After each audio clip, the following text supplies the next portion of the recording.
اللہ الرحمن الرحیم شیخ اجاز Ahmad official YouTube channel سے حاضر ہوں۔ آج میری سٹوری انتہائی اہم بریکنگ نیوز ہے۔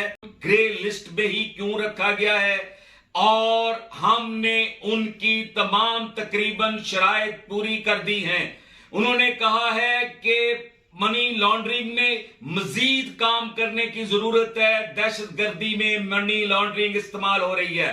تو میں یہ کہنا چاہتا ہوں کہ جتنے یورپی ممالک ہیں، امریکہ ہے، تمام دولت ہمارے ملک کی ادھر پڑی ہے جو منی لانڈرنگ میں ہے، یہ سب چوروں کا مال خود سنبھالتے ہیں اور الزام پاکستان پہ لگاتے ہیں۔ میں آپ کو پریس کانفرنس بھی دکھاؤں گا کہ انہوں نے اب نیا مطالبہ کیا کیا ہے، اور جو امریکہ کے آرمی چیف ہیں انہوں نے دبے لفظوں سے پاکستان کو کیا دھمکی دی ہے۔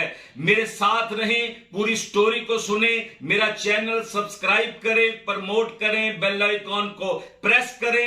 یہ میرا مقصد ہوتا ہے آپ تک پیغام پہنچانا، آپ کا میرا رشتہ قائم رہے، سب سے پہلے آپ کے پاس میرا پیغام پہنچے۔ آپ دیکھیں کہ لاہور میں جو بم دھماکہ ہوا ہے اس کا ٹارگٹ کون تھا؟ حافظ سعید کا گھر تھا۔ ان کا مقصد یہ تھا کہ جب ہم حافظ سعید کے گھر میں یہ بم بلاسٹ کرنے میں کامیاب ہو گئے اور حافظ سعید کو نقصان ہوا، گھر سے کوئی افراد نکلے، تو ہم کہیں گے کہ حافظ سعید کو انہوں نے دیکھے کتنے پروٹوکول سے گھر میں رکھا ہوا ہے، اور پاکستان کو بلیک لسٹ میں ڈالنے کا ایک منصوبہ تھا جو ان کا ناکام ہوا ہے۔ آج FATF میں انہوں نے اس کا اظہار بھی کر دیا ہے پریس کانفرنس میں، جو آپ کو ابھی میں دکھانے والا ہوں۔ انہوں نے کہا ہے کہ جو اقوام متحدہ نے جنہیں دہشت گرد ڈکلیئر کیا ہے ان کا ٹرائل جو ہے وہ منصفانہ نہیں ہو رہا۔ اس کا مطلب یہ ہے کہ یہ وہ چاہتے ہیں کہ ہماری عدالتیں، ہمارے ادارے سب کچھ ان کے کہنے پہ کام کریں اور پاکستان ان کا غلام بن کے رہے، تب ان کو جو ہے وہ گرے لسٹ سے نکالیں گے۔ میں یہ بتانا چاہتا ہوں، اگر ہم نیوکلیئر پاور بھی ختم کر دیں، ہم اپنے اثاثے ایٹمی ختم کر دیں، تب بھی انہوں نے نہیں ماننا۔ اگر ہم اپنے خون کا آخری قطرہ بھی ان کو دے دیں تب بھی انہوں نے نہیں ماننا۔ اور دیکھیں پاکستان کو جو افغانستان میں اتنا بڑا نقصان ہوا ہے، پاکستان کا نقصان ہوا ہے، وہ اتنی بڑی قربانی دی گئی ہے، اتنے ڈالر کا نقصان ہوا ہے، ہماری 20 سالہ معیشت تباہ ہو چکی ہے، پھر بھی یہ ہمیں نہیں ماننے کے لیے تیار۔ یہ چاہتے ہیں کہ پاکستان کو صفحہ ہستی سے بٹا دیا جائے۔ مگر اب جو ہماری حکومت نے، ہماری عسکری قیادت نے جو سٹینڈ لیا ہے، میں اس پر ان کو خراج تحسین پیش کرتا ہوں۔ یاد رہے کہ ہم تمام ان کی شرائط مان کر بھی انہوں نے ہمیں گرے لسٹ سے نہیں نکالنا بلکہ بلیک لسٹ میں ڈالنے کے ان کے پورے منصوبے ہیں۔ ہم پاکستان کو مضبوط کریں، پاکستانی عوام کو اعتماد میں لیں، اور جو ہمارے اتحادی ممالک ہیں، چائنا ہے، رشیا ہے اور ایران، ان کو ہم اعتماد میں لے کر اپنی پالیسی بنائیں، اور جو ہم پہ قرضے ہیں چائنا سے ریکویسٹ کی جائے کہ وہ ہم IMF سے چگل سے نکلے اور ان کے قرضے واپس کریں اور ہم خود مختاری کی زندگی بسر کریں۔ اب امریکہ کی طرف دیکھنا ہمیں بند کر دینا چاہیے۔ یہ پریس کانفرنس دیکھیں، پھر میں آپ کو بتاتا ہوں کہ انہوں نے کس کا نام لیا ہے، وہ کیا چاہتے ہیں۔ Urge them to do so. Finally, regarding Pakistan, Pakistan remains under increased monitoring. The Pakistani government has made substantial progress in making its counter-terrorist financing systems stronger and more effective. It has largely addressed 26 out of 27 items on the action plan it first committed to in June 2018.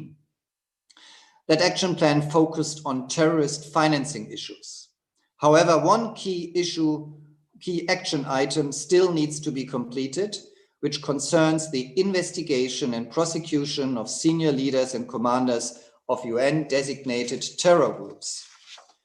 In addition to this, a separate process has been taking place over the past few years.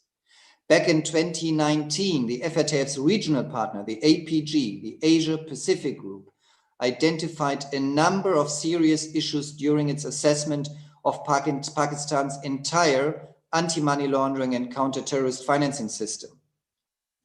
Since then, Pakistan has made improvements. These include clear efforts to raise awareness in the private sector to Pakistan's money laundering risks and to develop and use financial intelligence to build cases. However, Pakistan is still failing to effectively implement the global FATF standards across a number of areas. This means the risks of money laundering remain high, which in turn can fuel corruption and organized crime.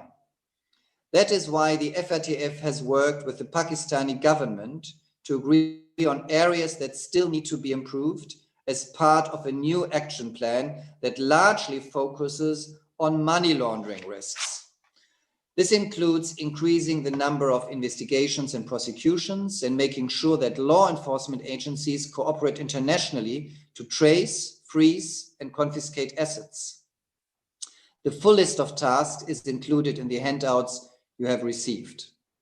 This is about helping authorities stop corruption and prevent organized criminals from profiting from their crimes and undermining the financial system and legitimate economy in Pakistan. I want to thank the Pakistani government for their continued strong commitment to this process. Pakistan has already made substantial progress since the APG report first identified issues, and I know the authorities will continue to work to make the necessary changes. Now I'm happy to take your questions. Thank you. Okay.